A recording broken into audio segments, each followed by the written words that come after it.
Good evening. You tuned into the Midnight Mirage School of Higher Learning. In this class, we will talk about a variety of topics dealing with the feudal system of Europe, the civilizing of the wild man and wild woman, or the wild male and wild female of the Europa forest. We're going to talk about the Slavic plantations of Europa and America. And we want to ask ourselves, who are the original French nobility? And when the monarch Marie Antoinette made the statement, quote, "let them eat cake," who is she referring to? All right. So, for us to get our answer, we have to, put the ethnicities in proper context, meaning, who were the upper and middle classes of France in the mid to late 1700s during these revolutions? Who was the servant class of France during this time? All right. Now, in the modern world, most of us are familiar with the employer and employee relationship.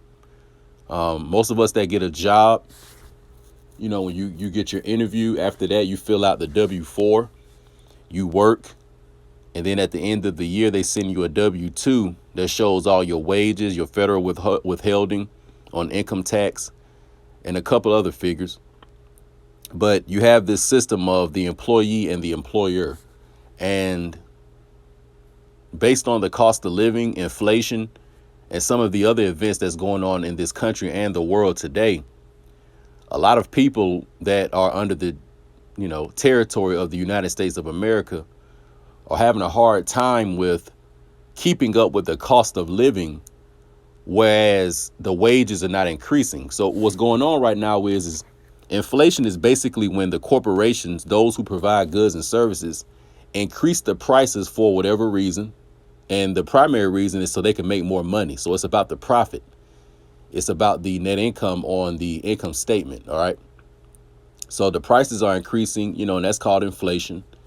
And what this does is it starts to affect the cost of living. So that means, your food, gas, rent, etc. All the things we need, the goods and services, those prices increase. But what happens is it gets imbalanced when the wages do not increase at that same ratio or at that same rate. So if you got the cost of living constantly going up and increasing, but the wages are remaining the same, you're going to have an issue. You're going to start to have people, have a hard time make ends meet. So through this, what I'll call corporate slavery, this is how they get the people today. They get the people through the federal tax, the state income tax.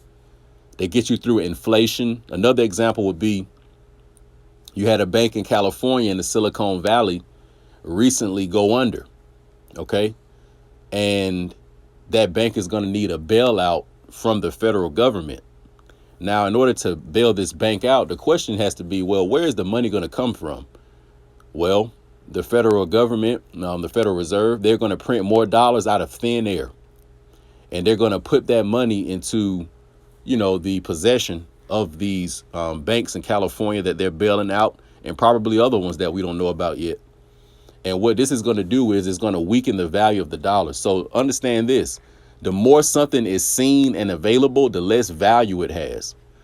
OK, the more something is available and seen, the less value it has. So that's why every now and then, even you all will see me kind of back away from the YouTube, and I'll go in the clouds and, I may either be observing some things or it's some personal things in my life that I'm working on. But if my presence is always there and I'm always available, the value that in the power and the aura that I have, the mystique, it starts to decrease. So when more dollars are put into, the economic system, this causes the money to lose value. All right. And this is called inflation. So through the taxes and through inflation, this is, kind of how the modern slavery really is set up, because people got to have dead end jobs. They're in careers just to make ends meet. And a lot of people are even in relationships, marriages, really just so they'll have somebody go half on the rent with them or half on the food bill. So this modern corporate slavery we're in is actually birthed from two systems. The first system is that ancient, we'll call Tower of Babel or Pharaonic system, where you may have had some emperor or ruler who had a lot of construction plans. Maybe he had farms that he needed and certain agricultural service. So he would go to other lands of, other nations and, destroy those people's civilization and place those people in bondage and force them to work on his projects with no labor, no compensation. So it would be that forced servitude with no compensation under harsh conditions and harsh circumstances. So think about the Shemitic Israelites under the servitude of Egypt, having to work on their construction sites, had to work on their plantations and farms and build their agricultural system up. And ultimately, they helped increase the economic system of Egypt. And Egypt got fat from that free labor and not having to pay for it. All right. So that is the bondage that was going on in the ancient world. Well, at that time, this is melanated people doing it against other melanated people. But when we fast forward to medieval Europe, the slave system, it changes and it becomes what we know of as the feudal system. So even that term, a landlord today, think about the man or the woman that you pay your rent to. They own the property that you're staying in. They probably own the land that the property is on. And you have to pay them a monthly rent in order for you to reside on that land. Well, that system is not new. That system goes back to medieval Europe. And the landowners of medieval Europe were the upper and middle class blackamoors or the indigenous Iberians that were ruling the land in Europe for over 1,000 years. And they owned the land. And they had different, plantations, farms, and whatever other industry they may have been in, but they needed labor. Now, everybody during this time that was melanated was not part of the elite or part of the upper class. You had a lot of melanated people part of the middle class, and some of them were part of the lower class. That's both here in the Americas and Europe. But nevertheless, there still had to be a group of people who were going to serve as that servant class that would do basically harsh labor under harsh circumstance and get little to no pay at all, little to no compensation for it. And the melanated Iberians of Europa, and also too the melanated Muslims of Northwest Africa and the Levant, the class of people that they decided to be the new servant class were going to be the wild males and wild females of the forest and the hills of Asia Minor and Europa. So understand that, let's say right now around 500 AD, because in the previous tape I read some literature by a man named Professor Boyd Dawkins. And basically he says that the Caucasian, what we call today a modern day white person, that a lot of their ancestors came into Europa, around the 449, 450, 500s AD mark. And these people were coming from the east and they started to travel west into what we call Germany, the British Isles, Ireland, etc., and spread it throughout Europa. So they're not indigenous to Europe. They came from somewhere else. And when they came into Europe, they brought a lot of plague, disease, and viruses and all kind of infections and sickness from that isolated times where they were living amongst themselves with animals in these remote, desolate places that they were living in throughout Asia Minor and the, hills of the Caucasus. So the true thing is that the modern day so-called white man or Caucasian, he's not indigenous to no land. And when he came into Europe, once again, he started to bring these diseases, and a lot of the indigenous Europeans, the melanated blackamoors, a lot of them died because they didn't have the immune system to take some of these diseases. And also you had a lot of wars and stuff happen. But when they started to come into Europa, a lot of the ruling elite of Europe had an idea to, put them in perpetual servitude. And that's what they did for hundreds of years. So you had Caucasian people or so-called white people who were the descendants of Neanderthals, who were uncivilized, who had no language or no culture. And they were, spread it out throughout the forest of Eastern Europe and several places of Europe. And they had bodies full of hair and lice on their body. OK, so they were an unclean people. But you would start to have, different monarchs send their knights into the forest to capture some of these people. And they would capture them. They would shave them down. They would clean them up. They would give them clothes, and then they would give them, tools to now begin to work on the farms and plantations or whatever other industry that the monarch was in that he was using their service for. So before we move forward, what I first want to say is that the medieval European system of slavery is what we know of as the feudal system. And this is where you get that whole concept of a landlord from. The original landlords were the blackamoorish men and women of Europa and America. They owned the land. They owned the allodial land titles. And they had Caucasian serfs or slaves or Slavs that were working on their land. All right. And these Slavs had to pay the landlord. They probably had to, donate a certain percentage of their harvest, etc. And, because of this had, they had the Caucasians living in harsh conditions. I'm not saying that this is cool. This is just what the history is. And you had a lot of peasant revolts. So, for example, Richard the Lionheart, who was a melanated ruler of England, if I can remember correctly. But I remember he led a peasants revolt.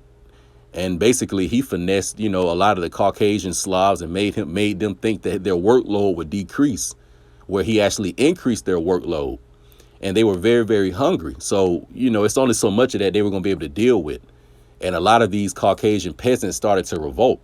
Now, also remember that a lot of the Moorish families of Europa, it was a lot of infighting. And that's really how they lost their power and lost their thrones. It was a lot of infighting going on, basically so-called black people fighting against so-called black people.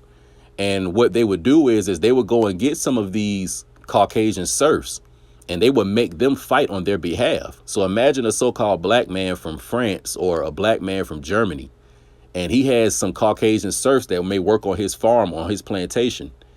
And he's going to war against, let's say, a melanated man from, England. What he's going to do is he's going to send some of these serfs on his plantation to fight on his behalf. So that's actually who was doing a lot of the fighting. You would have these Caucasian serfs that they would send out as the beast of burden Goyim. They would put them on the front line and they would basically take majority of the hits. And behind them, you would have the melanated Knights Templars or, whatever higher class society melanated people. And then they would come in and do the rest of the cleaning up.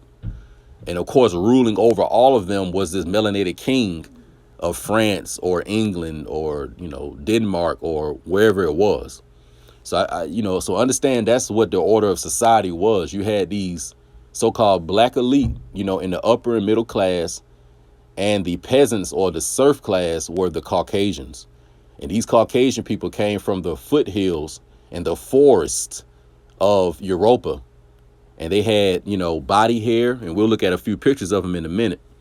And they were cleaned up and brought into civilization by their Moorish, patrons, whoever was financing, them and whoever's land they lived on. All right. So that's who civilized them.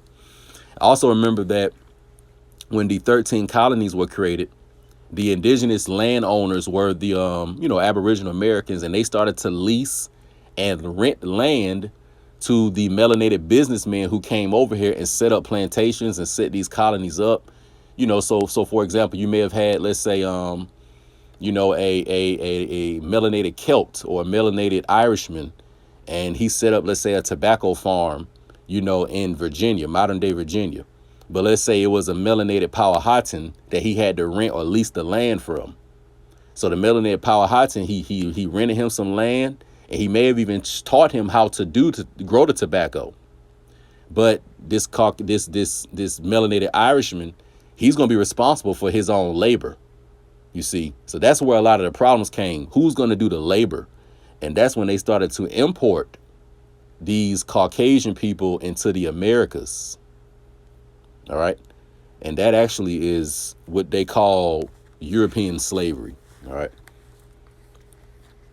Now, the introduction we'll do is from my own book, America, a Moorish Paradise of the Plumed Serpent. And we're going to read on page 81, 80, and 82.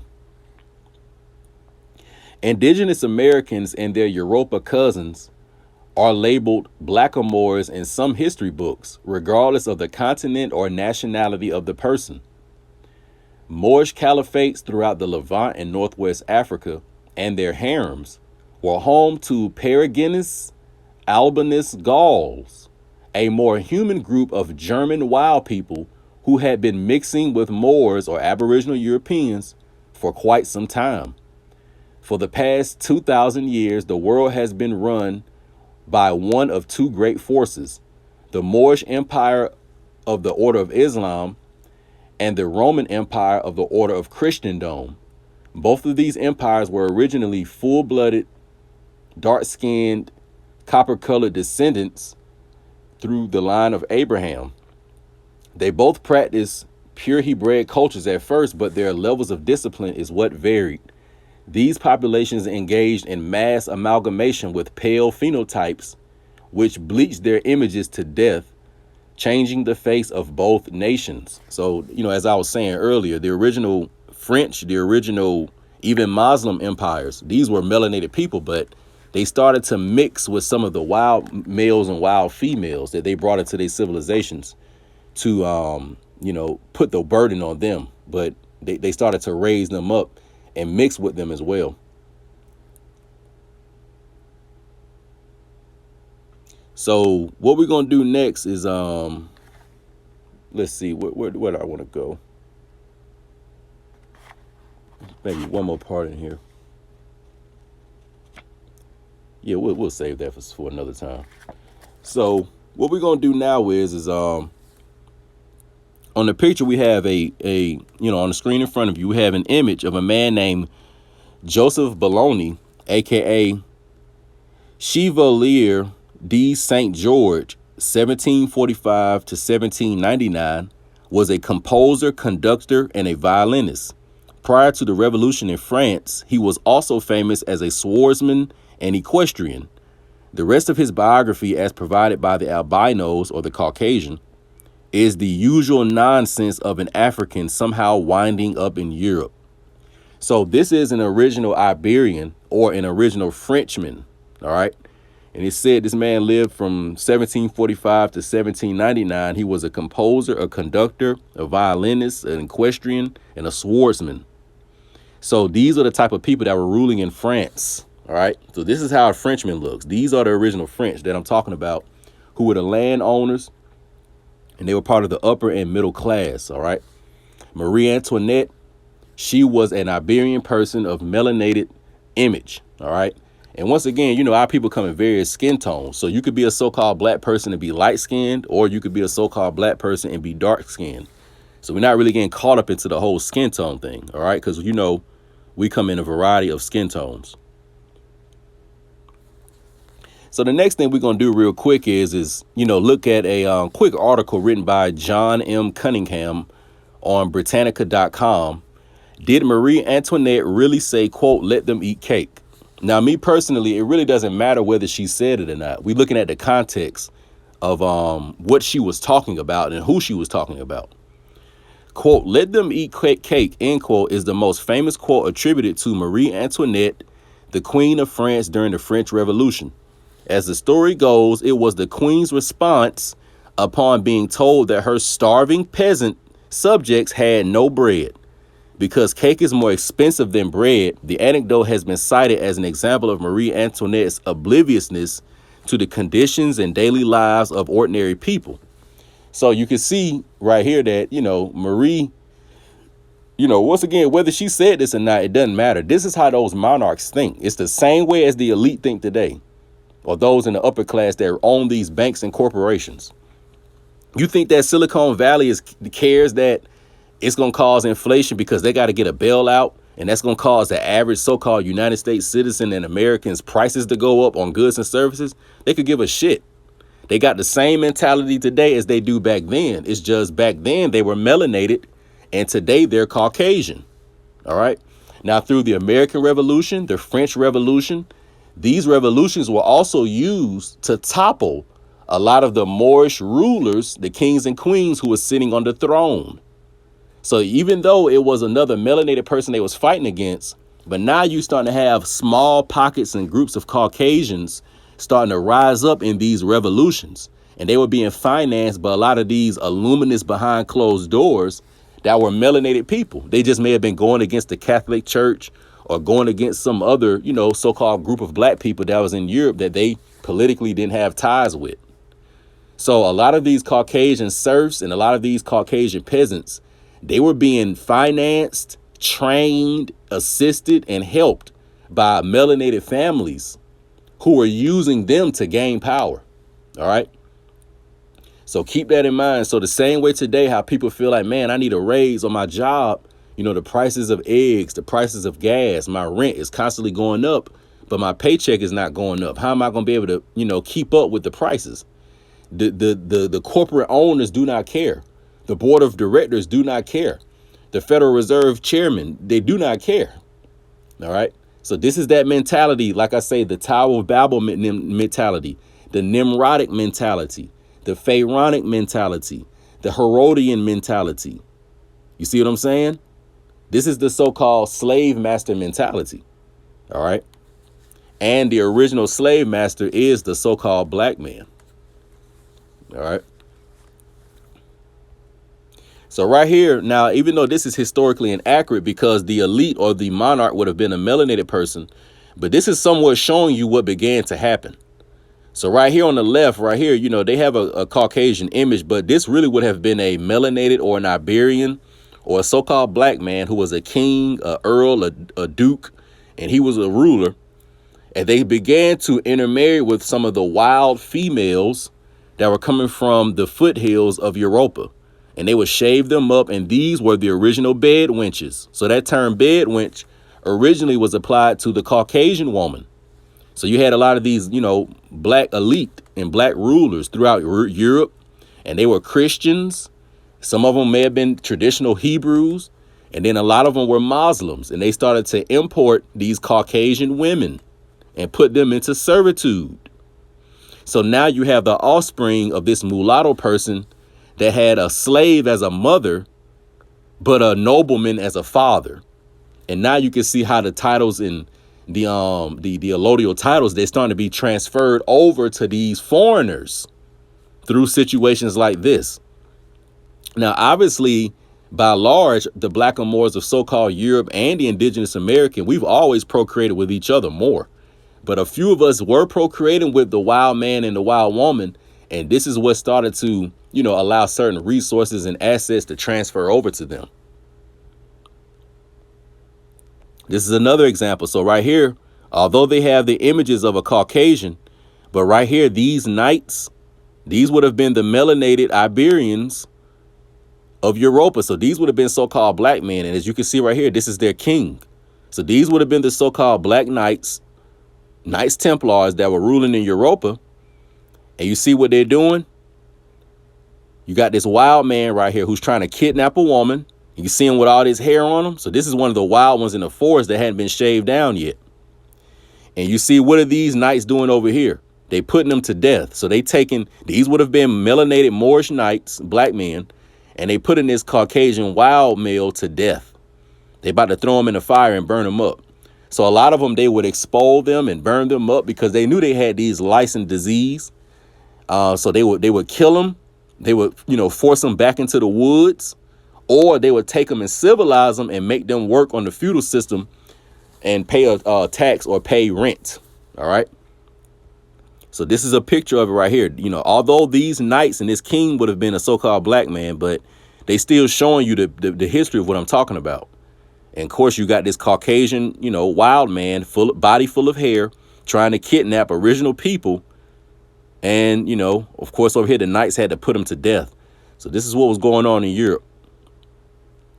Right here, you have the same thing. So you have the wild man of Europa who is representing the coat of arms of whatever black or Moor family that financed his freedom, that began to bathe him, shave him up, clean him up, feed him. And then he would be sent out to fight and go to war for whatever family that was, backing him. And this is an image of them. So you would see a lot of these wild males and wild females on the coat of arms of the black or Moor ruling elite. Also, too, you can see right here, this wild male, he's tying the bandana on his head like the Moorish Hebrew elite of Europe. and also the Americas, where we would, tie the headbands and, once again, you see he's starting to basically adopt our culture and appropriate our culture. So what we're gonna do now is I'm gonna come out of the book, The Negro Question Part 7, Swarthy Memoirs of a Black American Revolution, 1775 to 1783. And we're just going to go a little bit deeper into the ruling black French, ruling Moorish French. Now, when I use that term so-called black, I'm just referring to the ruddy, aboriginal, organic people of the earth. So, we're not talking about like status or anything, because we know that white and black are status terms. So let's read page 56. All right. So we're going to talk a little bit about the Moorish queen, Queen Isabella of France. Queen Isabella was the only surviving daughter of Philip IV of France and Joan I of Navarre. Isabella married Edward II of England. So as you can see, the French royalty and its army were black from ancient times.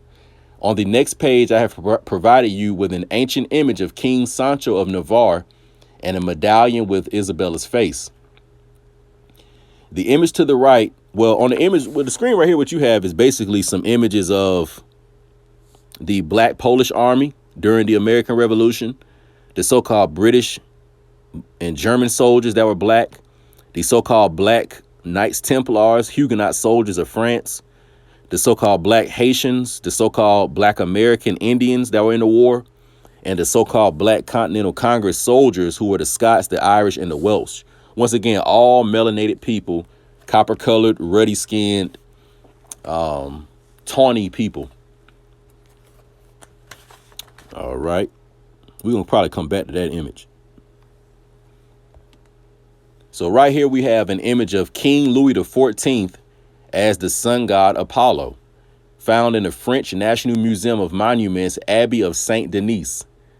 There is an interesting set of notes concerning the exhumation of King Louis XIV's remains. Not only was the body in good condition, but King Louis was so black that they wrote in their notes, quote, King Louis XIV's skin looked like, quote, black ink. So this was the French black king, King Louis XIV. And as you can see, he's a melanated man, but behind closed doors, in the public, he was acting like he was a Catholic.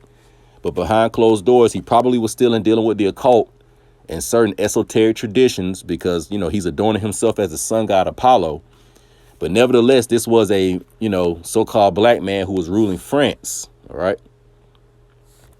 Now pay attention. This is Princess Louise Marie Theresa of France, the daughter of King Louis XIV and Marie Theresa. She's known as the Moor of Moret, found in the library of Saint Greenview, Paris, France. So this is the daughter of the man that I just showed you. As you can clearly see, this is a so-called black woman, or what they refer to as a Mooress. This image of Princess Louise Marie Theresa should give you an idea of the French royals' blackness. Benjamin Franklin said, quote, the French are swarthy/black, end quote. The word Moor meant black in medieval times, and it still means black among the elite. It has been alleged that Secretary Tillerson called President Trump a moron. The elite demanded an explanation and an apology, but why? The word moron is identical in context to the word Moor, and in this generation, moron or Moor is code word for black. So this is the black French princess, or the Mooress of Moret, and this is found in the library of Saint Greenview in Paris, France. So that term Moor or Mooress really is just a swarthy, tawny, copper-colored brunette man or woman. So it's describing the ethnic phenotype or the ethnicity or the appearance of the person. All right. So you would have, throughout literature, you would see terms used like a Moorish Protestant, a Moorish Catholic, a Moorish Christian or Israelite, a Blackamoor Indian or a Blackamoor American. But notice how I'm using different terms. So I'm using different religions. Like you had Moorish Catholics and you had, Moorish Protestants. But nevertheless, they were still both so-called black people. And then they also refer to the Aboriginal American as a Blackamoor Indian. You see that a lot with the cigar and the tobacco industry that was, exported into Europa. All right, and those statues are found all over Europe. So we just wanted to go through this history real quick to just put some things more in context and give the people some more information. But hopefully you learned a lot. Stay tuned. We out.